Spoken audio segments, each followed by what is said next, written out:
아낌없이 주는 나무, 우리 학생들이나 여러분들이 읽어봤을 것 같은데, 아낌없이 주는 나무에 보면 그런 이야기가 있습니다. 한 소년이 나무에게 늘 그 도움을 받지요.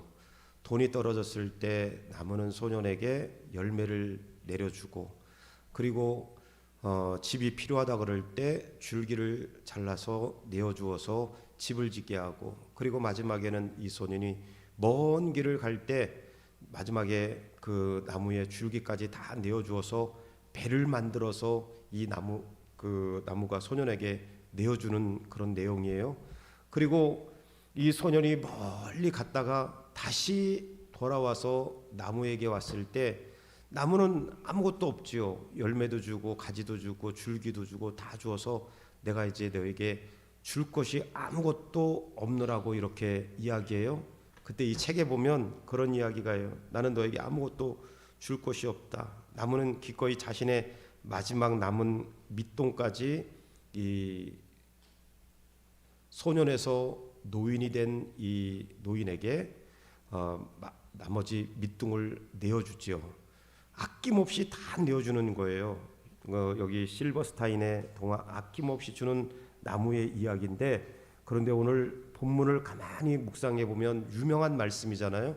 오늘 우리가 읽었던 누가복음 15장 11절로 나와 있는 이 말씀은 유명한 말씀이죠. 32절까지 말씀이 탕자의 이야기가 나오는데, 이 유명한 말씀 가운데 아낌없이 주는 나무, 열매를 주고 가지를 주고 줄기를 주고 마지막에는 밑둥까지 아낌없이 내어서 노인이 된 소년에게 쉴 수 있는 그런 자리까지 만들어주는 아낌없이 주는 나무가 오늘 누구를 연상케 하냐면, 오늘 우리가 읽었던 누가복음 15장에 나와 있는 탕자의 아버지를 연상케 하고, 더 나아가서는 하나님 아버지를 연상케 합니다. 우리가 잘 아는 것처럼 성경의 유명한 탕자의 비유지요. 오늘 우리가 읽었던 15장 11절에 이하에 나오는 이 말씀은 탕자의 비유인데, 탕자의 비유에서 우리가 꼭 기억해야 될 게 뭐냐면, 탕자의 비유에서 집 나간 탕자가 포커스가 아니고 거기에 주인공이 아니라, 탕자의 비유에서 나오는 가장 중요한 주인공은 누구냐?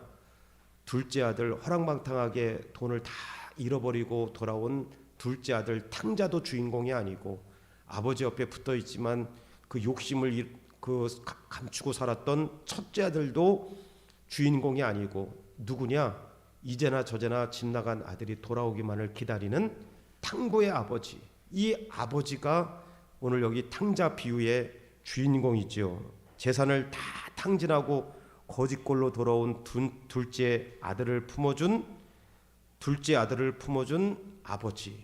그리고 늘 둘째 아들처럼 동생처럼 집은 나가지 않았지만 아버지 옆에 붙어 있지만, 나중에는 아버지 옆에 붙어 있는 이유가 물질 때문에 아버지 옆에 붙어 있었던 첫째 아들. 그런데 중요한 것은 둘째 아들이든지 첫째 아들이든지 이 비유에서 이야기하는 것은, 아버지는 조건 없이 첫째 아들도 둘째 아들도 끌어안는다는 이야기예요. 아낌없이 주는 나무에서 조건 없이 열매를 내어주고 가지를 내어주고 줄기를 내어주고 마지막에는 밑둥까지 내어주었던 것처럼, 탕부의 아버지도 조건 없이 그 아들들을 사랑했다는 거. 그래서 세계적인 그 복음주의 신학자 하워드 마셜은 뭐라고 그랬냐면, 우리 다 같이 한번 읽어볼까요? 다 같이 시작. 이 자비는 죄인이 아직 온전히 회개의 고백을 마치기도 전에 그를 완전히 수용하고 언약적 관계를 즉각적으로 회복시킨다. 앞에가 없네. 여기 앞에부터 다시 한번 읽겠습니다. 시작. 하나님의 자비는 인간의 자격이나 회개의 성숙도를 계산하지 않는다.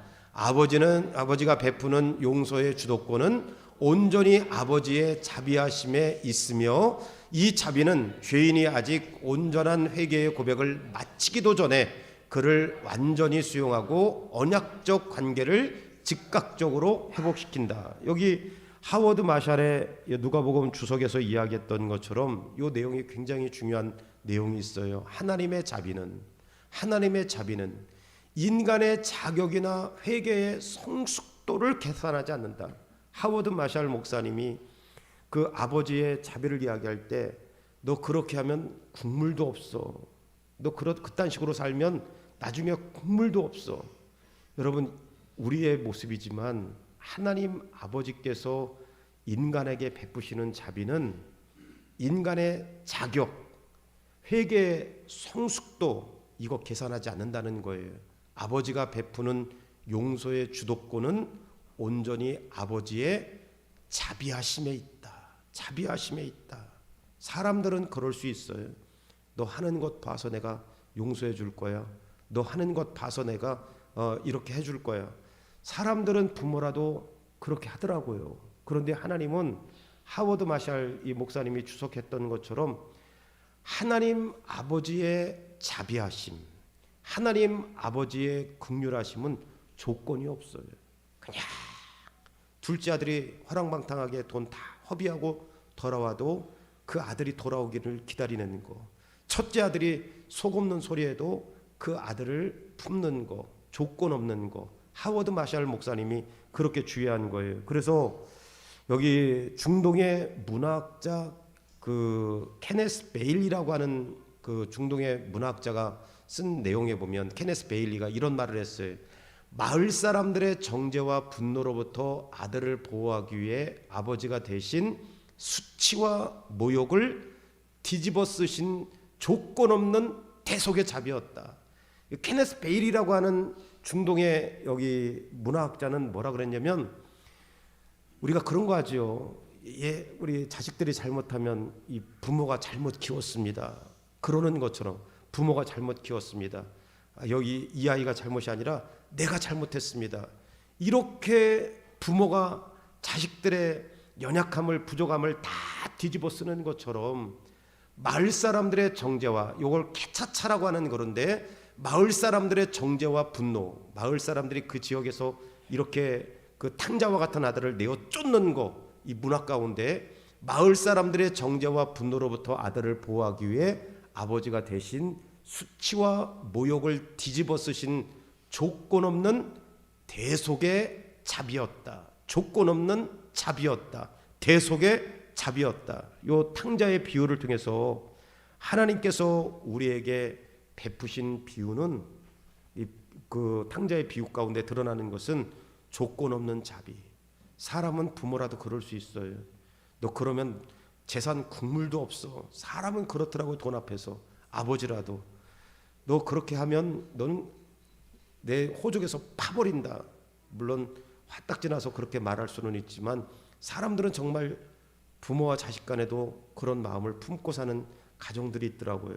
그런데 오늘 하나님께서 우리에게 베푸신 사랑은 아낌없이 주는 나무에서 그 나무와 같이, 그리고 탕보의 아버지와 같이 조건 없이 대속적으로 그 자식들을 사랑하는 것처럼 하나님께서 우리를 사랑하실 때, 자비를 베푸실 때, 긍휼을 베풀 때는 조건 없이 대속의 자비를 베푸신다는 거예요. 그래서 여러분, 오늘 이 본문을 통해서 조건 없이 자비하심을 베푸시는 하나님의 사랑에 대해서 배우고, 조건 없는 자비하심을 베푸시는 하나님의 사랑을 배울 수 있고, 우리의 연약함에도 불구하고 하나님 아버지는 구원받은 자녀들을 어떻게 대하시는가를 오늘 두 가지를 이 본문을 통해서 함께 나누기를 원합니다. 우리 다 같이 한번 읽어볼까요? 시작. 아버지는 왜 자격 없는 아들을 향해 맨발로 달려가셨습니까? 아버지는 왜 자격 없는 아들을 향해 맨발로 달려가셨습니까? 다시 한번 20절 말씀해 보면, 이에 일어나서 아버지께로 돌아가니 아직도 거리가 먼데, 여러분 상상을 하면서 한번 말씀을 읽어보세요. 아직도 거리가 먼데 아버지가 그를 보고 치킨이 여겨 달려가 목을 안고 입을 맞추니, 아들이 이르되 아버지, 내가 하늘과 아버지께 죄를 지었사오니 지금부터는 아버지의 아들이라 일컬음을 감당하지 못하겠나이다 하나, 아버지는 종들에게 이르되 제일 좋은 옷을 내어다가 입히고 손에 가락지를 끼우고 발에 신을 신기우라. 이렇게 대한 거예요. 미국의 칼럼니스트였던 피트 해밀리의 원작을 해서 우리나라의 오천석 박사, 여러분 옛날에 그런 책들 많이 썼지요. 마음의 문을 여는 뭐 101가지의 이야기, 그런 유의 책인데 오천석 박사님이 노란 손수건이라고 하는 책을 이렇게 엮었어요. 그 내용에 보면, 노란 손수건이라고 하는 이 책에 보면 그런 재밌는 감동이, 마음이 짠한 그런 스토리가 있는데, 어떤 스토리냐, 아들이 큰 범죄를 하고 교도소에 간 거예요. 아들이 큰 범죄를 하고 교도소에 갔을 때 마지막 출소할 날이 다가와서 아들이 아버지에게 편지를 썼어요. 쭉 편지를 써요. 아버지 마음에 못을 박아서 죄송해요. 아버지 앞에 감히 내가 나설 수 없습니다. 그런데 아버지가 나를 용서한다면, 내가 출소일 날 나를 용서한다면 우리 집 마을 앞에 있는 그 큰 나무에다가 노란 리본 하나 달아주세요. 그러면 아버지가 나를 용서한다는 그것으로 알고 내가 내릴게요. 만약에 아버지가 그 노란 수건이 걸려 있지 않으면 나는 그 역을 지나가겠습니다. 그리고 정말 출소일이, 내 책에 보면 그러니까 출소일이 다가온 거예요. 마음이 두근두근하지요. 본인이 지은 죄가 있고 부모 가슴에 그 대못을 박은 그런 잘못한 마음이 있는데도 불구하고 아버지가 나를 어떻게 생각할까? 부모가 나를 어떻게 생각할까? 그리고 나서 이 청년이 드디어 마을로 들어가는데, 여러분들이 아시는 것처럼 마을로 들어가는데 아버지가 나를 용서했다면 그 나무에다가 노란 리본 하나만 달아주세요. 이렇게 이야기했는데 그 마을 정자에 전부 다 리본을 갖다가 잔뜩 달아놓은 거예요. 이 아들은 죄를 짓고 감옥에 들어가서 아버지 마음에 대못을 박았지만, 그런데 이 아버지는 노란 손수건 하나가 아니라 그 큰 나무에다가 전부, 뭐 진짜 있었던 이야기지만, 있는 이야기인지 아닌지는 잘 모르겠지만 스토리상 그런 이야기가 있더라고요. 마음이 참 감동이 되고 짠한 이야기예요. 부모는 못 잊는 거죠. 그 큰 나무에다가 노란 손수건을 잔뜩 달아놓은 거. 아버지는 아들의 조건이나 과거를 묻지 않고 그저 건강하게 살아 돌아오기만을 기다린 거. 이게 오천석 박사가 쓴 엮은 노란 손수건의 한 스토리예요. 부모의 가슴에 대못을 받았지만 부모는 이제나 저제나 그거 돌아오기만을 기다리는 거예요. 저희 형님도 방인을 나오셨는데 그 보안대, 지금 이제 해체됐잖아요. 보안대 방위는 여러분 그 방위도 끝내주더라고 옛날에는요. 근데 출퇴근했어요. 출퇴근하다가 민간인 자전거하고 부닥쳤어. 그럼 어떻게 돼? 출퇴근하다가 민간인 자전거하고 부닥치니까 이 군인들은 무조건 영창이야. 한 달 동안. 그게 뭐 빨간 줄 이렇게 올라가는 게 아니라 군기가 빠졌다고 해서 거기에 들어가서 이제 뭐 작업도 하고 뭐 그런 데 들어가서 있는 거예요. 보안대. 여러분 그 보안대면 여러분 우리 장로님들은 아시겠지만 예전에 끝발이 굉장히 좋았던데, 방위도 끝발이 좋았어요 그때는. 근데 오토바이 타고 가다가 자전거하고 빡치게 해가지고 그 군기가 빠졌다고 들어가 있어요. 우리는 그냥 맛있는 반찬 나오면 막 먹고 그러는데, 어머니는 식사를 못 하셔서 한 달 동안 안 넘어가는 거지. 자식이 거기 군생활하는 것도 힘든데 그 사고 나가지고 그 군 안에 영창에 들어가 있으니까, 그게 우리처럼 뭐 올라가는 건 그런 건 아닌데 군기가 빠졌다고 거기다 집어넣고 한 달 동안 훈련시키는 거예요. 여러분 부모의 마음이 그런 거예요. 아버지는 아들의 조건이나 과거를 묻지 않고 그저 돌아오기만을 기다리는 거. 이게 노란 손수건의 이야기가 아니라 오늘 우리가 읽었던 말씀 가운데 둘째 아들, 이 둘째 아들은 말 그대로 탕자예요. 버릇없는 자식이지요. 여러분 뭐 지금은 뭐 그런 것들이 살아생전에 돈 많은 사람들은 뭐 다 나눠주는지는 모르겠지만 우리나라도 비슷하게 거의 죽을 때가 돼서야 혹은 유언으로 남겨서 자식들에게 재산을 남겨주거나 그렇게 하잖아요. 근데 이스라엘 풍습하고 우리나라하고 비슷해서 살아있을 때 아버지에게 요구하는 거, 이건 무슨 얘기예요? 빨리 죽으라는 이야기죠. 근데 둘째 아들이 버젓이 아버지가 살아있는데 내 자산 내 목 빨리 달라고, 내 재산 내 몫을 빨리 달라고, 이건 아버지에게 당신 죽으라는 소리하고 똑같은 거예요. 그러니 이 둘째 아들, 누가복음 15장에 나오는 이 둘째 아들 탕자가 얼마나 못된 놈이에요. 그리고 아버지에게 그거 다 재산이 얼마 됐는지 모르겠지만 다 가지고 나가서 이웃 나라에 가서 허랑방탕하게 다 허비하고 나중에는 돼지가 먹는 쥐염 열매를 먹었다고 그랬잖아요, 성경에. 그러면 돼지우리가 얼마나 여러분 막 요즘에는 뭐 깨끗하게 하는 데도 있겠지만 대형으로 하는 데는 깨끗하게 하는 데도 있겠지만 제가 시골에서 살아온 경험상 돼지우리는 그렇게 깨끗하지 않아요. 때 얼마나 거짓골이겠어요. 돼지가 먹는 쥐염 열매나 주워 먹는 신세가 되었으니 얼마나 또 냄새가 나겠어요. 20절 말씀에 그래서 그런 말을 해요. 다 같이 한번 읽어볼까요? 시작. 이에 일어나서 아버지께로 돌아가니라. 아직도 거리가 먼데 아버지가 그를 보고 치근히 여겨 달려가 목을 안고 입을 맞추니. 여러분 조금 상상해 보면 거짓골로 돼지 쥐염 열매나 얻어먹고 살다가 거짓골로 돌아오는 거예요. 얼마나 냄새나고 얼마나 지저분하겠어요. 그런데 요 말이 굉장히 은혜스러운 말이 있어요. 아직도 거리가 먼데, 아직도 거리가 먼데, 저 먼 발치에서 자식이 돌아오는 걸 아버지가 지금 탕보의 아버지가 보는 거예요. 저 먼 발치에서. 왜 달려갔을까? 물론 자식이니까 달려갔겠죠. 자식이니까 달려갔겠죠. 왜 달려갔을까? 아까 그랬잖아요.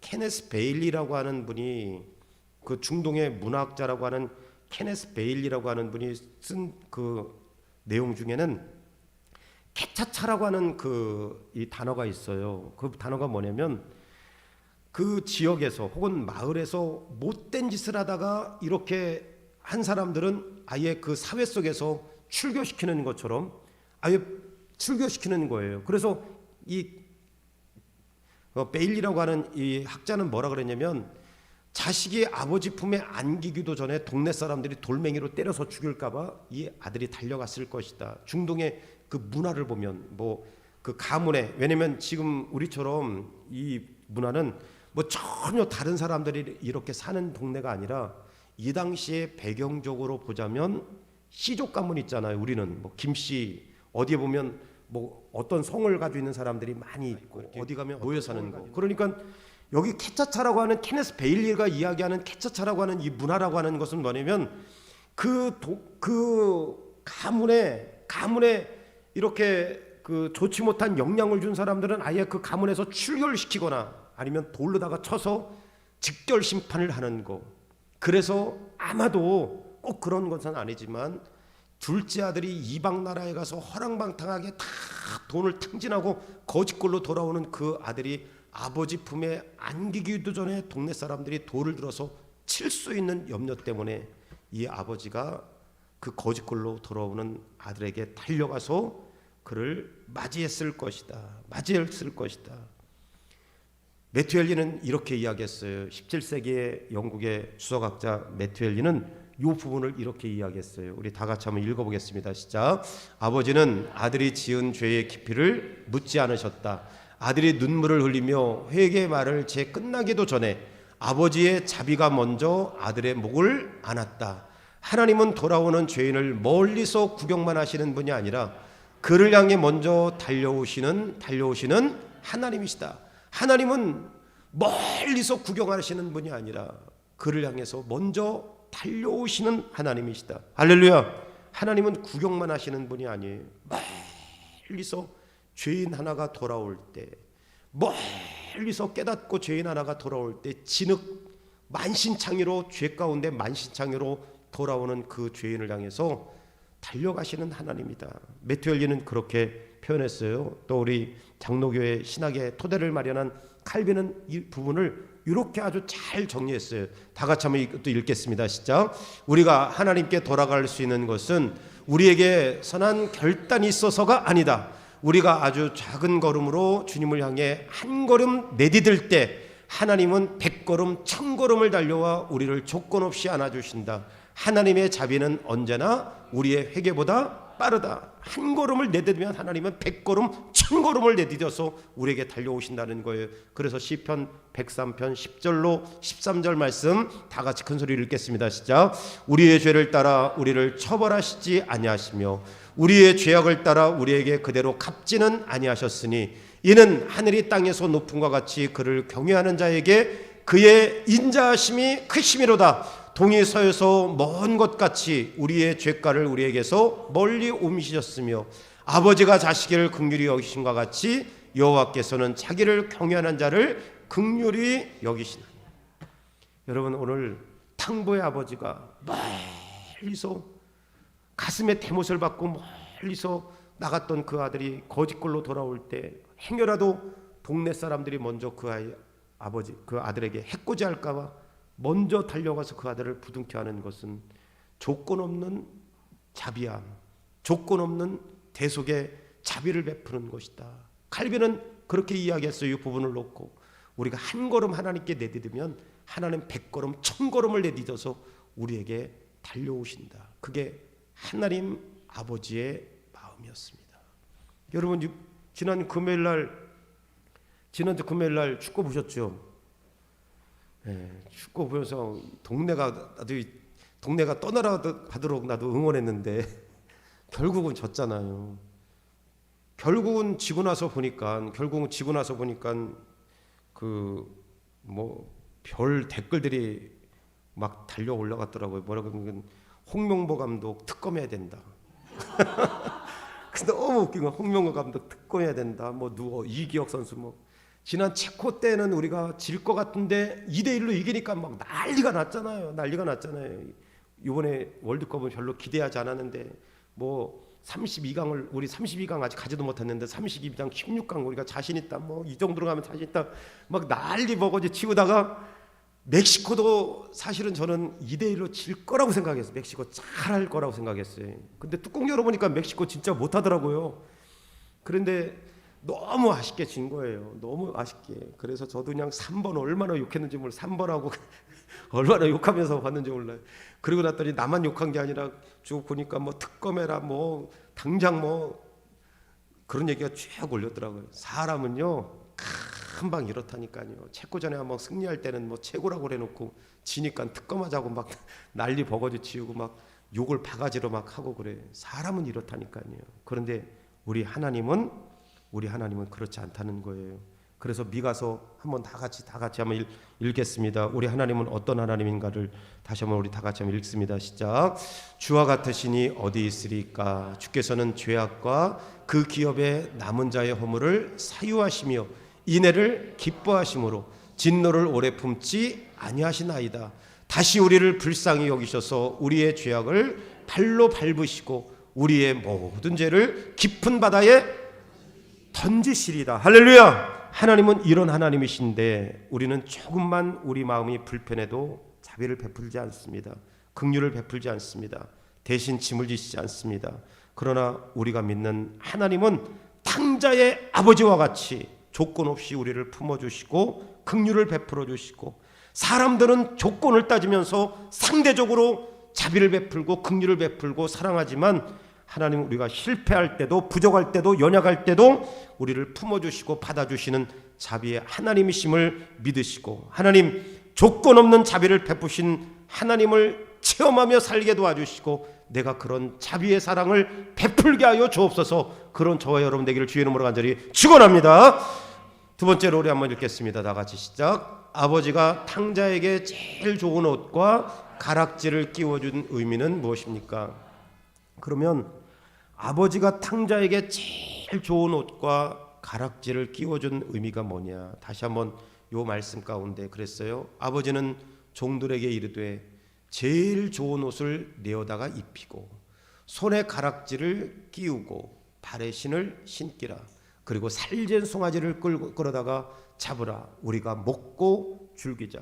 거짓골로 아버지 마음 가운데 살아생전에 분깃을 가지고 나간 것은 뭐라 그랬지요? 당장 죽으라고 하는 말과 똑같은 거라고. 살아생전에 아버지에게 자기 돈, 자기 분깃을 가지고 나가서 다 허랑방탕하게 쓰고 거짓골로 돌아온 이 아들을 동네 사람들이 먼저 발견하기 전에 먼저 달려가서 끌어안고 뭐라고 소리쳤냐면 종들에게 가서 가락지 가져와라. 여러분, 가락지의 의미는 어떤 의미냐? 가락지의 의미는 여전히 이 아들은 내 아들이다. 여전히 이 아들은 내 아들이다. 여러분, 자식이 뭐라 그랬어요? 이 내 아들은, 여기 자식이 뭐라 그랬냐면 지금부터는 아버지 아들의 일컬음을 감당하지 못하겠나이다. 나를 품꾼의 하나로 보소서 하리라. 자식은 뭐냐면 무슨 다투로 아버지에게 가서 자식이라고 그러겠어요. 아버지, 자식이 돌아왔습니다. 못하잖아요.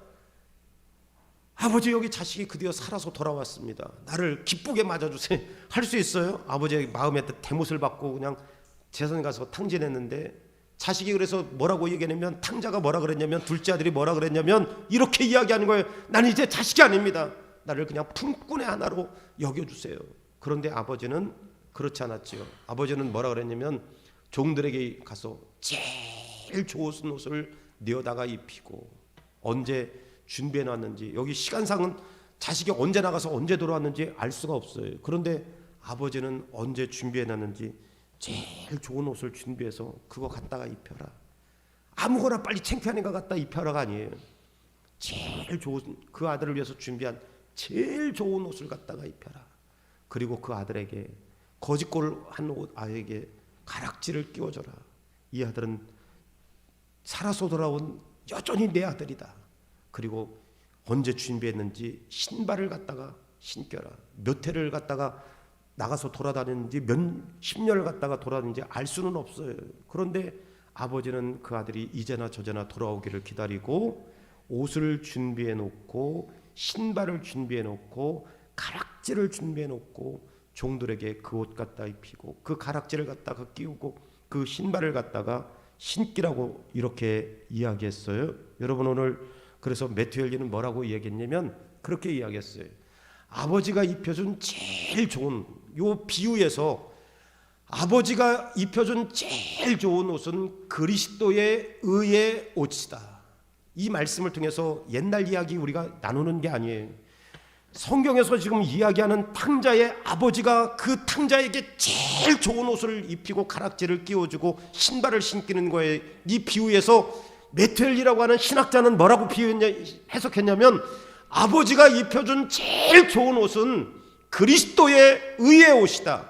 우리의 죄로 더러워진 옷을 벗기시고 예수 그리스도의 깨끗한 옷을 입혀주셔서 우리를 다시 자녀의 자리로 앉히시는 것이다. 성령의 사역은 우리를 종의 두려움에 머물게 하지 않고 자녀의 자유함으로 회복시킨다. 할렐루야. 팀 켈러 목사님은 그렇게 얘기했습니다. 한번 다 같이 한번 읽겠습니다. 시작. 이 비유에 나오는 탕부라는 단어는 무모할 정도로 아낌없이 쏟아붓는다는 뜻이다. 진짜 탕자는 돈을 허랑방탕하게 쓴 아들이 아니라 죄인인 우리를 살리기 위해 자신의 독생자 예수 그리스도의 생명까지 아낌없이 무모할 정도로 다 쏟아부으신 하나님 아버지시다. 그분의 무모한 자비가 영적으로 죽었던 우리를 다시 살아나게 하셨다. 참 재밌게 해석했어요. 팀 켈러 목사님은 진짜 탕부는 둘째 아들이 아니라 하나님이다. 왜냐면 탕자는 밖에 나가서 이웃 사람들에게,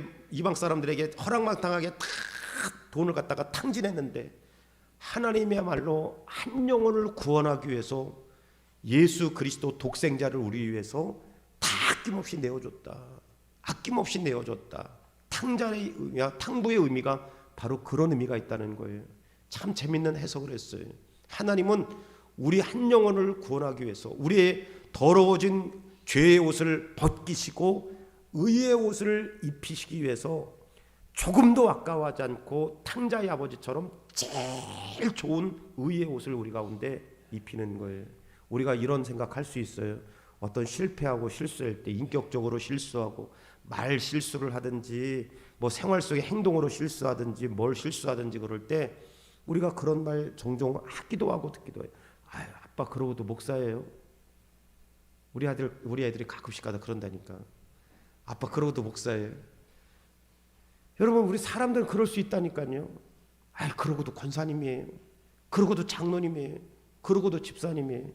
여러분, 이게 마귀가 속삭이는 거예요. 오늘 탕자의 아버지가 어떻게 했어요? 돼지가 먹는 쥐염 열매나 먹다가 더럽고 냄새나는 거짓골로 돌아오는 그 아들에게 달려가서 어떻게 했어요? 제일 좋은 옷을 입히고 좋은 가락지를 끼워서, 너는 여전히 뭐라고 생각한 거예요? 자식은 나는 아들이 아니에요. 자녀가 아니에요. 나는 그냥 품꾼 하나로 여겨주세요. 그런데 무슨 소리냐 그러는 거 아니에요. 아버지가 넌 여전히 내 아들이다. 가락지를 끼웠다니까요. 가락지를. 넌 여전히 내 아들이다. 우리가 실패하고 실수하고 부족한 점이 있더라 할지라도 사람들은 아이 그러고도 당신이 그리스도인이에요. 아이 그러고도 교회 나갔다고 얘기할 수 있어요. 아이 당신이 그렇게 하고도 어떤 직분을 받았다고 이야기할 수 있어요. 그러면 우리가 주눅 드는 거예요. 그래 내까지 게 무슨 뭐 교회 다닌다고 그리스도인이라고 어떤 직분을 맡았다고. 그건 마귀의 속삭임에 하나님은 여전히 우리의 실수와 허물이 있음에도 불구하고 여전히 우리를 누구로 여겼느냐 하나님의 자녀로 받아주심을 기억하는 저와 여러분 되기를 주의 이름으로 간절히 축원합니다. 그렇다고 우리가 죄짓고도 떳떳하라는 이야기는 아니에요. 여러분 하나님과 우리와 관계는 끊을래야 끊을 수 없는 아버지와 아들의 관계임을 믿으시길 주의 이름으로 간절히 축원합니다. 그래서 갈라디아서 말씀에 이렇게 이야기했어요. 큰 소리로 다 같이 시작. 율법 아래에 있는 자들을 속량하시고 우리로 아들의 명분을 얻게 하려 하심이라. 너희가 아들임으로 하나님이 그 아들의 영을 우리 마음 가운데 보내서 다 같이 시작. 아빠 아버지라 부르게 하셨느니라. 할렐루야. 하나님께서 우리를 아빠 아버지라 부르게 하신 거예요. 우리가 어떤 실수 연약함에도 우리는 그 부분에 대해서 회개하면 되지 그것 가지고 우리는 끝이야. 하나님은 나 같은 건 돌아보지도 않아. 내 말에 귀를 기울이지도 않아. 당신이 그렇게 죄를 짓고도 하나님께 기도하면 당신의 기도 들으실 것 같아요? 누구의 소리예요? 마귀의 소리예요. 마귀의 소리예요. 우리가 부족하고 실수하고 넘어지고 허물이 있을지라도 하나님 나의 기도 귀 기울여 주세요. 그러면 탕부의 아버지와 같이 우리 하나님은 내가 한 걸음 내디딜 때마다 100걸음을 내디딛고 1000걸음을 내디뎌서 나를 조건 없이 안아주시고 그리고 대속적인 자비를 베푸시는 하나님이시다. 오늘 여기 앉아있는 저와 여러분들이 하나님 오늘 이번 한 주간 나를 조건 없이 받아주시고 예수의 옷을 입혀 자녀 삼으신 그 은혜를 기억하면서 당당하고 기쁘게 승리하는 세광의 모든 성도들이 되기를 주의 이름으로 간절히 축원합니다.